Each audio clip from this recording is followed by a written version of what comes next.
This is your special Storm Éowyn update. Red weather warnings have been issued this morning, Thursday, the 23rd of January, for damaging gusts of wind across Northern Ireland and parts of Scotland, occurring on Friday, the 24th of January. Here's the storm system out in the Atlantic on Thursday, heading towards the UK, pushed along by a very strong jet stream. That's the winds high in the sky. But what about the winds down low? Well, in the southwestern quarter of the storm, that's where the strongest winds are going to be. Approaching the Republic of Ireland during Thursday evening, this little swathe of intense winds hitting the west coast of the Republic of Ireland and then pushing up towards Northern Ireland for the morning rush hour. In this zone, gusts of winds of 80, 90, possibly around coasts 100 miles an hour. The storm system then heads its way up across the Northern Isles with the strongest winds just to the south, then moving into parts of Scotland, particularly the central belt and along the southwestern coasts through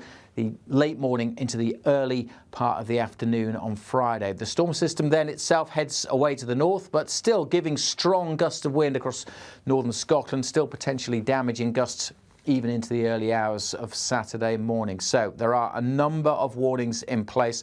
Let's focus in on those red warnings first of all across Northern Ireland, central and southwest Scotland. In this red warning zone, damaging gusts of wind of 70, 80, 90 miles an hour. The potential around coasts, exposed areas of those gusts to be a little bit higher than that. Those kind of gusts are going to cause structural damage, bring down power lines. There is going to be widespread travel disruption across these areas. There is also amber warnings flanking those red warnings covering northern England, North Wales and much of northern Scotland.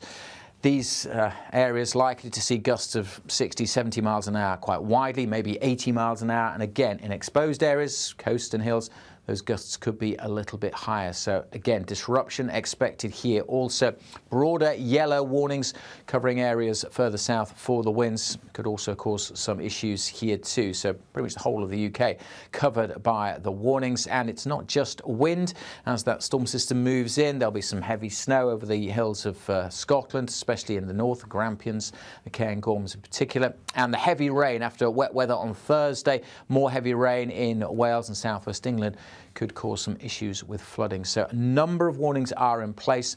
Please check them out for yourself. How will you be affected by this storm system? Those warnings are in detail on our app and on our website. And if you haven't done already, please do hit subscribe.